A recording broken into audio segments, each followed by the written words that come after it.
أعوذ بالله من الشيطان الرجيم. بسم الله الرحمن الرحيم. الحمد لله رب العالمين الرحمن الرحيم مالك يوم الدين.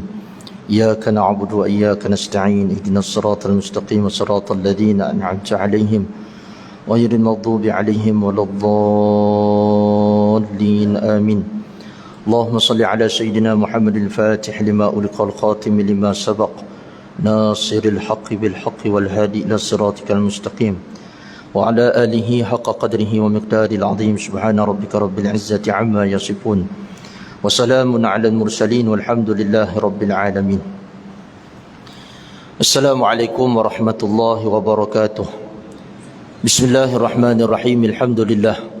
الحمد لله رب العالمين وبه نستعين على أمور الدنيا والدين. والصلاة والسلام على أشرف الأنبياء والمرسلين سيدنا وحبيبنا وشفيعنا وقرة أعيننا ومولانا محمد سيد الأولين والآخرين وعلى آله وأصحابه ومن تبعهم بإحسان إلى يوم الدين. أما بعد. Alhamdulillah, syukur pada Allah Subhanahu Wa Taala dengan limpah kurnia-Nya dapat sama-sama kita berkumpul dan berhimpun bagi menghidupkan suatu malam yang penuh kelebihan dan besar faedah dan manfaatnya untuk umat baginda Rasulullah sallallahu alaihi wasallam. Seperti mana yang disebutkan dalam hadis-hadis Rasulullah sallallahu alaihi wasallam yang lagi akan datang, insya-Allah kita sebutkan dalam bicara kita pada malam ini. Alhamdulillah, dari kalangan hamba-hamba Allah kita terpilih untuk menghidupkan malam yang penuh dengan keberkatan ini, yang mana malam ini disebut oleh baginda Nabi Muhammad sallallahu alaihi wasallam malam yang penuh dengan keampunan, malam yang mana jika seseorang itu bermohon kepada Allah Subhanahu wa taala akan dikabulkan permintaannya, akan dikabulkan doanya. Malam yang penuh dengan mustajab doa daripada umat baginda Rasulullah sallallahu alaihi wasallam. Alhamdulillah, kita telah melalui satu bulan, iaitu bulan Rejab. Dengan bulan tersebut kita dimuliakan dengan peristiwa Isra' dan Mi'raj. Kemudian hadir bulan Sya'ban. Melalui malam nisfu Sya'ban kita dimuliakan. Kemudian akan hadir bulan Ramadan, yang mana pada bulan tersebut kita dimuliakan melalui malam Lailatul Qadar. Mudah-mudahan Allah Subhanahu Wa Taala memberkati kita di dalam bulan Sya'ban dan menyampaikan kita pada bulan Ramadan dengan kemuliaan baginda Rasulullah sallallahu alaihi wasallam. Allahumma amin ya rabbal alamin. Salah satu daripada nama malam nisfu Sya'ban iaitu malam Lailatul Ijabah. Kerana apa dinamakan sebagai malam Lailatul Ijabah? Kerana malam ini, yakni malam nisfu Sya'ban, diperkenankan permohonan sesiapa yang bermohon kepada Allah Subhanahu wa taala. Diriwayatkan daripada Ibnu Umar radhiyallahu taala anhuma, bersabda Rasulullah sallallahu alaihi wasallam, khamsu layalin la yuraddu fihinna ad-du'a, lailatul jum'ati wa awwalu lailatin min rajabin wa lailatul nisfi min sya'ban wa lailatul aidaini. 5 malam yang tidak ditolak doa padanya, iaitulah malam Jumaat, malam pertama bulan Rejab, malam nisfu Sya'ban, dan 2 malam hari raya, yakni malam hari raya Aidil Fitri dan malam hari raya Aidil Adha. Maka salah satu malam yang sangat mustajab doanya iaitu malam ni, malam nisfu Sya'ban. Dikeluarkan daripada Imam Ad-Dailami daripada Abu Umamah radhiyallahu taala anhu, khamsu layalin la turaddu fihinna da'watun, awwalu lailatin min Rajab wa lailatul nisfi min Sya'ban wa lailatul jum'ati wa lailatul aidain. 5 malam yang tidak ditolak pada malam tersebut suatu doa, ialah malam pertama bulan Rejab, malam nisfu Sya'ban, malam Jumaat, dan 2 malam hari raya. Mudah-mudahan kita terpilih dari kalangan mereka yang menghidupkan malam-malam yang seperti mana yang disebutkan oleh baginda Rasulullah sallallahu alaihi wasallam. Malam-malam yang disebutkan seperti malam Jumaat, malam Nisfu Sya'ban, malam 2 hari raya, malam Aidilfitri dan malam Aidil Adha. Maka menghidupkan malam Nisfu Sya'ban ni tuan-tuan, bukan suatu perkara yang kecil. Bahkan dibuat oleh salafus salih, ulama-ulama terdahulu. Mereka menghidupkan malam Nisfu Sya'ban kerana sangat berkat malam ini. Kita baca Yasin 3 kali, itu salah satu daripada bentuk menghidupkan malam Nisfu Sya'ban, seperti yang dirintis oleh para ulama. Dengan niat yang pertama, niat panjang umur, biar umur kita sentiasa di atas jalan kebaikan, di atas jalan ketaatan. Niat yang kedua, mudah-mudahan dengan keberkatan malam ni, ini malam Nisfu Sya'ban, sambil kita membaca surah Yasin, iaitu qalbul Quran, hati bagi Al-Quran, mudah-mudahan Allah Subhanahu Wa Taala memelihara kita daripada balak bencana. Yang ketiganya iaitulah dengan niat, dengan berkat malam ni, malam Nisfu Sya'ban, dan juga berkat surah Yasin, mudah-mudahan Allah Subhanahu Wa Taala menjadikan kita dari kalangan orang yang tidak bergantung harapan dengan orang lain. Sentiasa kita melihat setiap perkara itu datang daripada Allah, dan sentiasalah kita menjadi orang yang bersyukur dengan setiap nikmat yang diberikan oleh Allah kepada kita. Jadi itulah niat-niat yang baik dihimpunkan dan dikumpulkan di dalam malam Nisfu Sya'ban. Dan masih lagi ada peluang bagi kita, kerana yang dikatakan malam tu sampai terbit fajar. Mudah-mudahan malam ini kita sama-sama dapat menghidupkan masing-masing di rumah masing-masing, di tempat masing-masing, sama ada dengan memperbanyakkan selawat ke atas baginda Rasulullah sallallahu alaihi wasallam, ataupun dengan memperbanyakkan zikir, membaca Al-Quran, dan setengahnya dengan menghidupkan malam Nisfu Sya'ban itu dengan solat tasbih. Lagi akan datang keterangan tentang solat tasbih itu, insya-Allah. Andai kata ada peluang, saya sebutkan. Tapi di sini memadai saya sebutkan di antara menghidupkan malam Nisfu Sya'ban itu dengan solat sunat tasbih. Solat sunat tasbih ni kalau tak dapat buat tiap bulan, sekali seumur hidup pun dah okey dah. Sekali seumur hidup. Kalau teruk sangatlah sekali seumur hidup lah. Jadi kalau kita boleh buat tiap-tiap minggu, tiap-tiap bulan, atau mungkin 3 bulan sekali, atau mungkin setahun sekali. Tapi kalau dah memang letih sangat, tak ada harapan sangat, seumur hidup dapat buat sekali itu pun dah dapat menjamah solat sunat tasbih seperti mana yang dibuat oleh baginda Rasulullah sallallahu alaihi wasallam dan diajarkan oleh baginda Rasulullah sallallahu alaihi wasallam. Adakah dalil bagi menggalakkan menghidupkan malam Nisfu Sya'ban? Jawapannya ada. Diriwayatkan oleh Abdul Razak Ibn Humam daripada Sayyidina Ali bin Abi Talib radhiyallahu anhu, daripada Nabi sallallahu alaihi wasallam bersabda, "Idza kana lailatul nisfi min Sya'ban faqumu lailaha wa sumuha wa sumu naharaha fa inna Allah azza wa jalla yanzilu fiha li ghurubi syamsi fayaqul ala min mustaghfirin fa aghfir lahu ala min mustarziqin farzukahu ala min mubtala fa'u'afiyahu ala kadha hatta yatlu'al fajr." Apabila tiba malam Nisfu Sya'ban, hendaklah kalian bangun pada malamnya, yakni melakukan ibadah dan berpuasa pada siangnya, kerana Allah Subhanahu wa taala menurunkan perintahnya pada malam tersebut mulai daripada terbenamnya matahari. Lalu Allah Subhanahu wa taala berfirman, "Adakah terdapat di kalangan hamba-hambaku yang memohon keampunan, maka akan aku ampunkan dia. Adakah terdapat di kalangan mereka yang memohon rezeki, maka akan aku turunkan rezeki untuknya. Adakah di kalangan mereka orang yang ditimpakan balak, maka akan aku sejahterakannya. Adakah di kalangan mereka begini dan adakah di kalangan mereka begini, sehinggalah menjelang fajar." Hadis ini dikeluarkan oleh Imam Ibn Majah di dalam sunannya, begitu juga Imam Al-Baihaqi dalam Syu'bal Iman. Jadi hadis ini menunjukkan betapa besarnya kelebihan, rahmat dan keberkatan malam nisfu Sya'ban. Maka berbahagialah mereka-mereka yang terpilih dalam menghidupkan malam nisfu Sya'ban. Berbahagialah mereka yang menganggap malam nisfu Sya'ban itu suatu malam yang azim, malam yang agung, yang mana baginda sallallahu alaihi wasallam sendiri pun memuliakan malam ni. Nabi sallallahu alaihi wasallam membesarkan malam ini. Malam apa tu? Malam nisfu Sya'ban.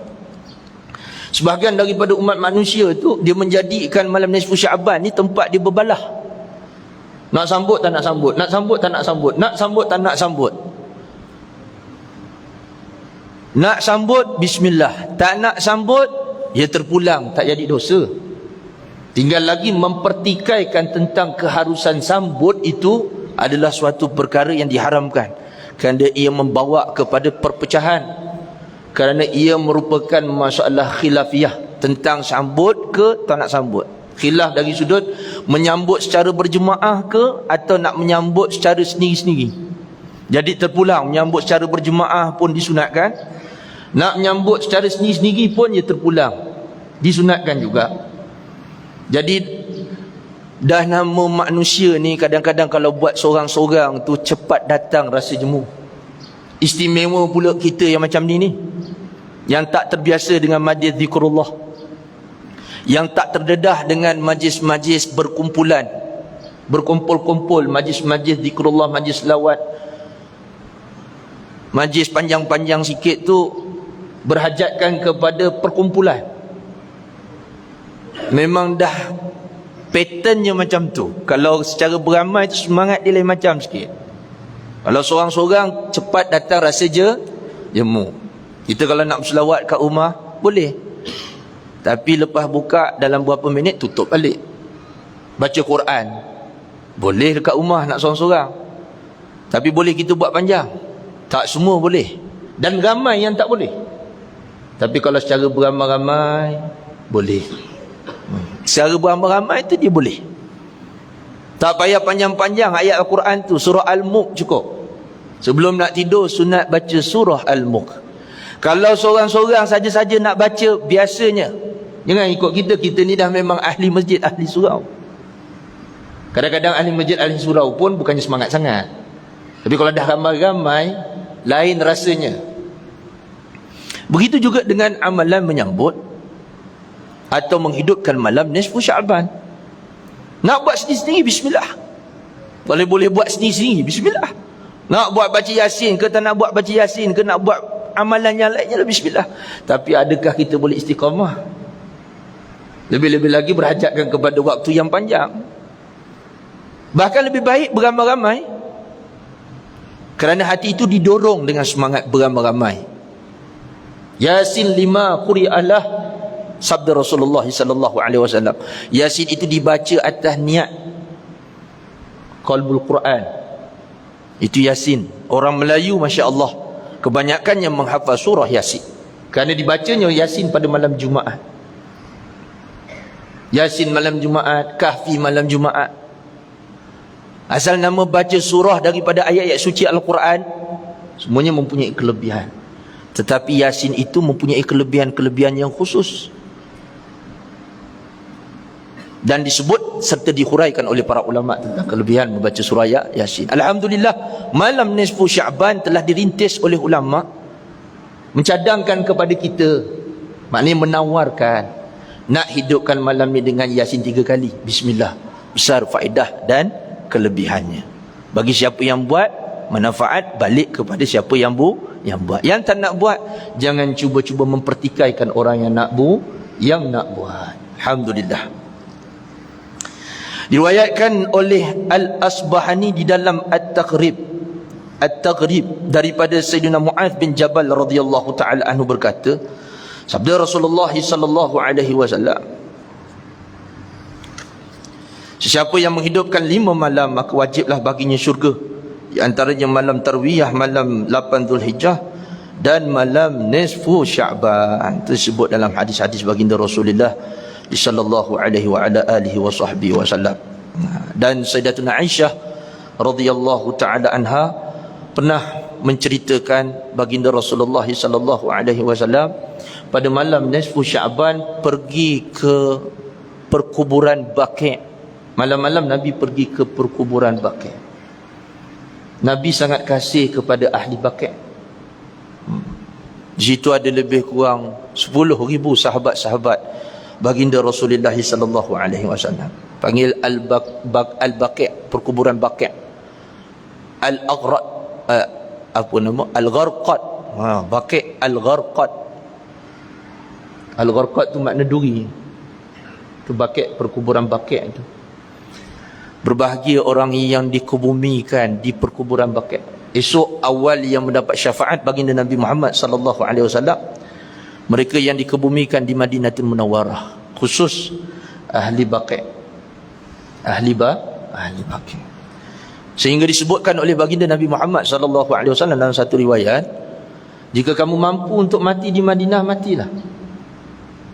Nanti aku orang yang awal akan memberi syafaat kepada mereka yang mati di Madinatul Munawwarah.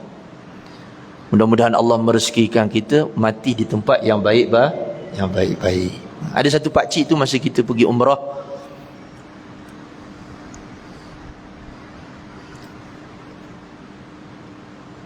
dia meninggal ketika sama-sama pergi umrah tu. Dia meninggal dalam tempoh pergi umrah tu, dia meninggal dunia di Madinah. Kalau ikutkan ketika itu Baqi' itu tak dibenarkan orang luar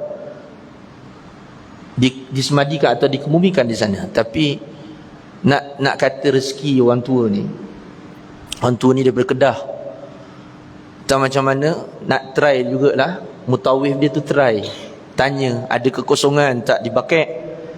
Lalu orang yang bahagian mas'ul yang menguruskan tu kata, mas'ul yang menguruskan perkuburan tu kata ada, boleh kalau nak dikuburkan di Baqi'. Try je, akhirnya dapat dikuburkan di Baqi'. Jadi kita tanyalah apa amalan pakcik ni sampai terpilih untuk disemadikan, dikebumikan di Baqi' ni. Bukan semua orang mudah-mudahan nak dikebumikan di Baqi' kan. Jadi pakcik ini entah macam mana tarikh yang kita nak pergi tu, dia mohon nak pergi umrah sama-sama, tapi tak dapat. Sebelum dia berjaya pergi umrah tu, ceritanya sebelum, kalau ikutkan cerita asal, memang dia tak dapat nak pergi umrah sebab dah penuh. Entah macam mana takdir Allah Subhanahu Wa Taala, Allah rezekikan dia juga selit. Entah macam mana boleh selit pula pergi, yang dia pergi dengan kita, dan akhirnya mati di Madinatul Munawwarah. Last tahun 2006 dia pergi. Jadi ni tahun 2022, tahun lepas, tahun 2022. Lama tu. Jadi anak dia kata, ayah saya ni daripada start dulu lagi, umrah yang awal dulu, tak putus-putus lepas sembahyang doanya, ya Allah, matikan aku di bumi Madinah, dapat dikebumikan di Baqi'. Itulah doanya setiap kali lepas sembahyang. Agaknya doanya tu kena malam nisfu Syaban. Agaknya kena doa daripada waktu-waktu yang mustajab. Akhirnya Allah perkenankan, kabulkan permintaannya. Dalam keadaan susah, payah, dalam keadaan memang tak ada harapan untuk dikuburkan di Baqi', tapi dia terpilih untuk dikebumikan di tempat tersebut. Sebab tu tuan-tuan, peluang ada, ruang yang ada, selagi nyawa di kandung badan, kita terus berdoa yang baik-baik untuk diri kita, ahli keluarga kita, untuk sesiapa saja yang kita sayang. Doakan, jangan sombong dengan Allah. Kita berdoa. Doa tu bukan semata-mata supaya doa kita dikabulkan. Doa itu mazhar ubudiyah. Mazhar ubudiyah dengan makna satu orang kalau berdoa, zahir di sana kefakirannya. Kalau orang-orang arif, ahli tahqiq, mereka itu berdoa bukan apa yang mereka pandang sesuatu yang dihajatkan daripada doa mereka, bukan. Mereka berdoa tu, yakni dengan memperbanyakkan doa, semakin banyak doa semakin nampak dirinya berhajat kepada Allah Subhanahu Wa Taala. Sebab tu semakin kita mengangkat doa, semakin kita bermohon kepada Allah, bukti tanda Yang kita ni fakir, tak ada apa-apa. Sebab tu adab kita berdoa, janganlah sekali-kali kita mengutamakan minta balasan tu. Adab kita berdoa kerana kita menginsafi atas diri, sangat berhajat kepada Tuhan, kepada Allah Subhanahu Wa Taala. Jadi bila kita berdoa, itu mazhar ubudiyah, kerana ketika itu hamba menzahirkan kefakirannya di sisi Allah. Sesuai dengan firman Allah Subhanahu Wa Taala, ya ayyuhan nasu antumul fuqara'u ila Allah. Wahai manusia, kamu semua fakir kepada aku. Segala-galanya aku yang bagi. Ketaatan, nikmat zahir batin, segala-galanya tak ada satu pun terkecuali. Semua aku yang bagi. Hidup engkau, mati engkau, semua aku yang urus. Walau zahir nampak engkau yang mencari rezeki, tapi hakikat Allah yang menentukan rezeki. Segala-galanya aku yang urus. Kamu hari ini boleh duduk dalam masjid, itu kurniaan aku, yakni kurniaan Allah. Hari ini kita boleh duduk dalam majlis ni nak dengar hadis Rasulullah, itu kurniaan Allah. Boleh saja Allah nak tempatkan kita lain daripada masjid, boleh. Tapi dia telah menghendaki atas diri kita ni duduk sini sekarang. Adakah itu daripada kita sendiri? Tak. Zahir kita nampak kita tergerak nak pergi masjid. Hakikatnya dialah yang menjadikan gerak hati kamu, dan dialah yang menghendaki, dan dia dah yang menjadikan, dialah mengurniakan.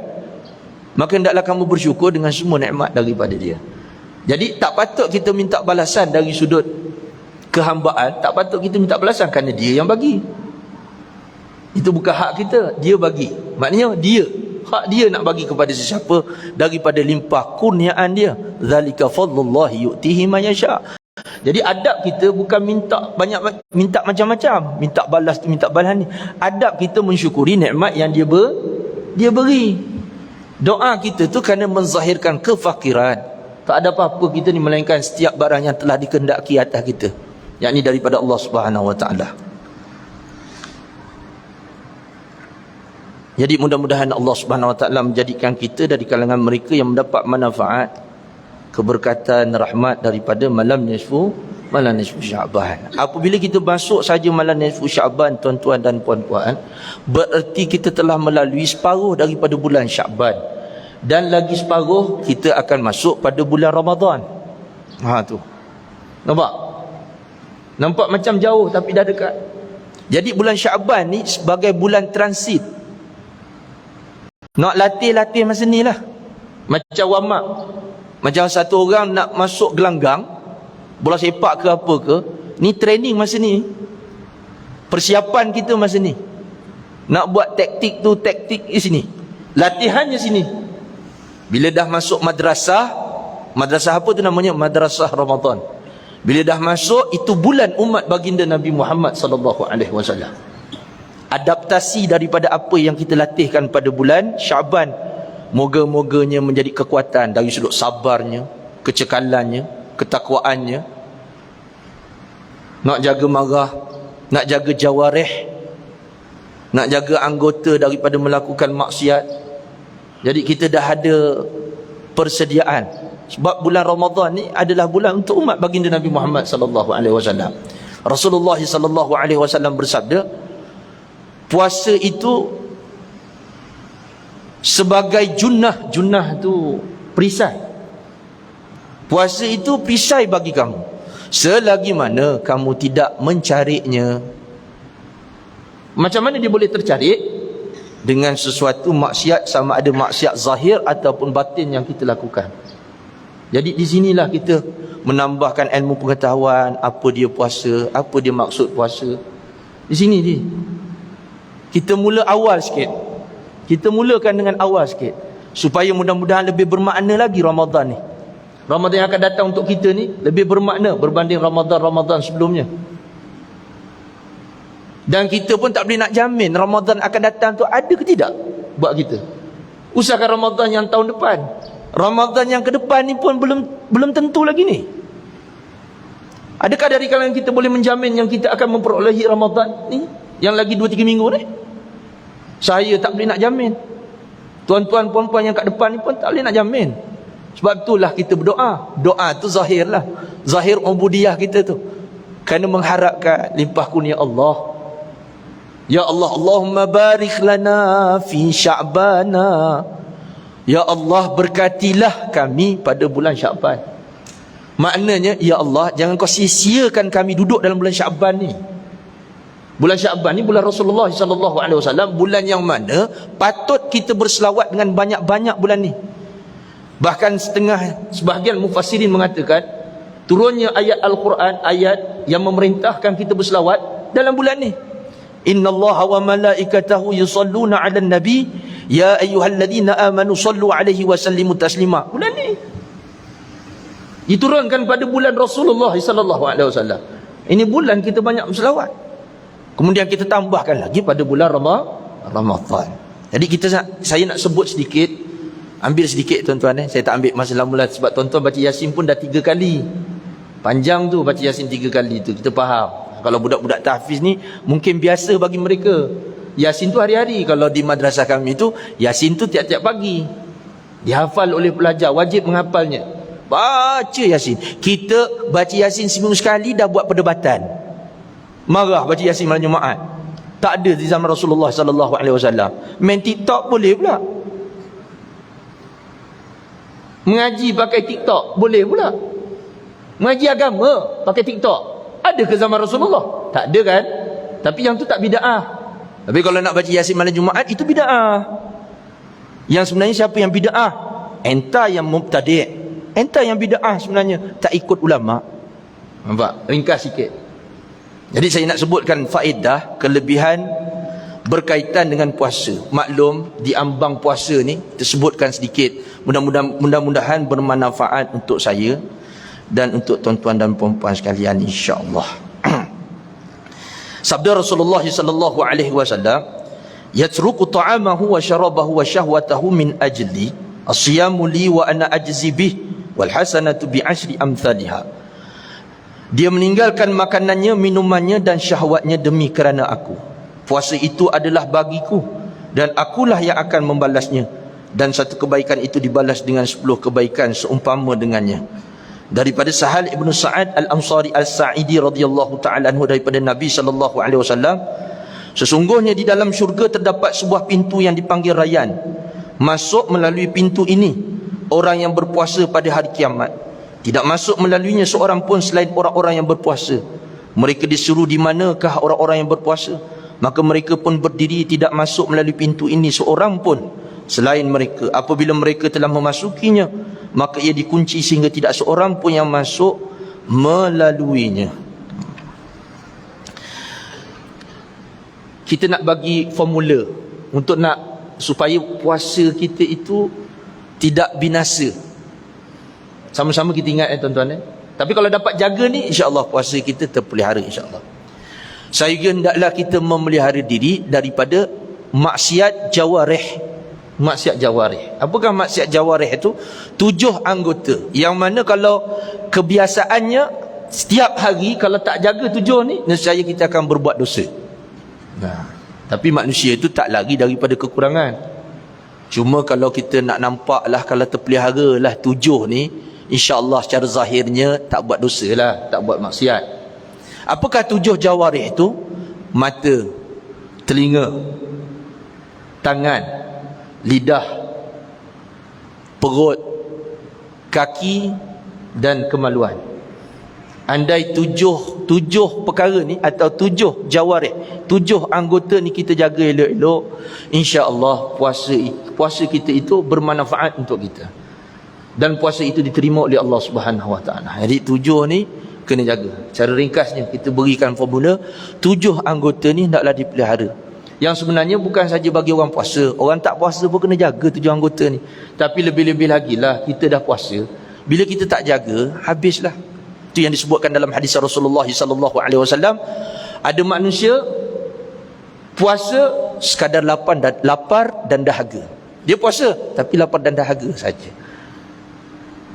Puasa begitu je. Puasa, lapar dan dahaga je yang dapat.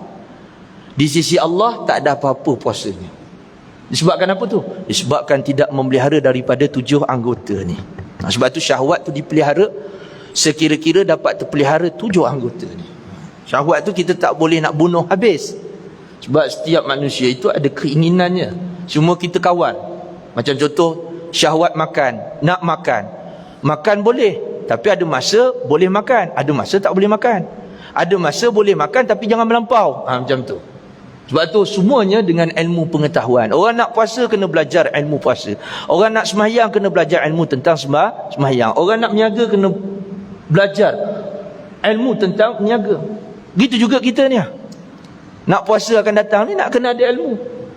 Elok kita tuan-tuan dan puan-puan, saya nasihatkan untuk diri saya, tuan-tuan dan puan-puan, sama-sama kita tingkatkan pengetahuan tentang puasa sebelum kita masuk Ramadan yang sebenarnya. Sebelum kita masuk kepada bulan Ramadan tu, kita tingkatkan pengetahuan tentang puasa. Cari bab khusus berkenaan dengan puasa. Bukan saja tentang syarat-syarat puasa apa hukum puasa, bukan tu saja. Macam mana nak jaga puasa dari sudut puasa zahir dan puasa batin. Kita tingkatkan lagi pengetahuan kita, insya-Allah. Mudah-mudahan puasa yang kita lakukan diterima oleh Allah Subhanahu Wa Taala. Sikit faedah kelebihan berpuasa Ramadan di Mekah. Kan kita biasa kalau kita dengar asal nak puasa je ramai orang pergi umrah kan. Kerana nak berpuasa di Mekah dan Madinah apa semua tu memang besar kelebihan itu maklum. Tapi kita nak nyatakan di sini beberapa daripada hadis yang menceritakan tentang kelebihan berpuasa di Mekah. Ada orang kata sama je puasa kat Mekah dengan sini sama. Mana sama. Tak sama. Kalau puasanya di Mekah kan lain, puasa di Madinah lain. Itu tanah suci. Tanah suci tetap tanah suci. Cuma sejauh mana orang pergi Mekah dan Madinah itu dapat menghayati puasa di sana. Dapat menghayati apa makna tanah suci kota Madinah yang mana padanya ada baginda Rasulullah sallallahu alaihi wasallam. Apa makna Makkahul Mukarramah, menghayati tanah suci Mekah tu yang mana di sana ada Kaabah. Dua-dua tu mulia di sisi Allah dan Rasulnya. Siapa yang dapat manfaat faedah sir daripada kedua-dua tempat itu, besar kelebihannya. Apatah lagi ketika ia berpuasa.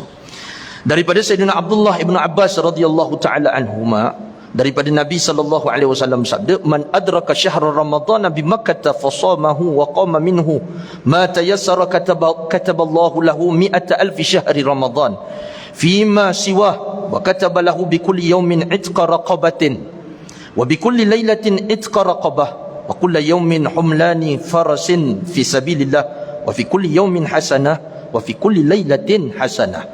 Sesiapa yang menemui bulan Ramadan di Makkahul Mukarramah lalu dia berpuasa dan mendirikan solat tarawih dari bulan Ramadan, apa yang mudah, nescaya Allah menulis baginya 100,000 bulan Ramadan pada tempat yang lain, dan menulis bagi setiap hari dia berpuasa pahala memerdekakan seorang hamba, bagi setiap malam pahala memerdekakan seorang hamba, bagi setiap hari seumpama bersedekah anak-anak kuda pada jalan Allah, bagi setiap hari satu kebaikan dan bagi setiap malam satu kebaikan. Hadis riwayat Imam Ibn Majah. Dengan hadis ni sudah memadai betapa besar kelebihan orang yang berpuasa di tanah suci kota Mekah. Begitu juga tanah suci kota Madinah. Sebab tu kalau orang ada yang nak pergi umrah, menunaikan ibadah puasa di sana lagi, umrah dan ibadah puasa, itu minta doa dengan dia. Ambil barakah Makkahul Mukarramah.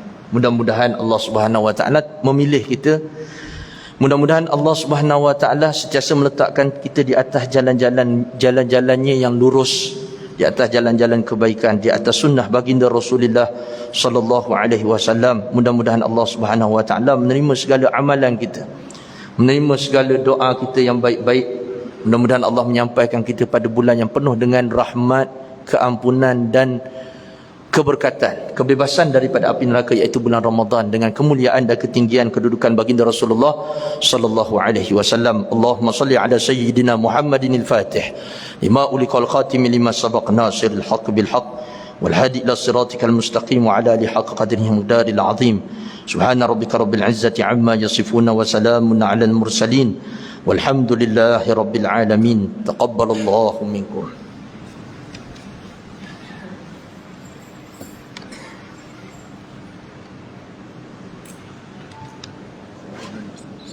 Terima kasih banyak. InsyaAllah. Terima kasih Ustaz. Ya, sama.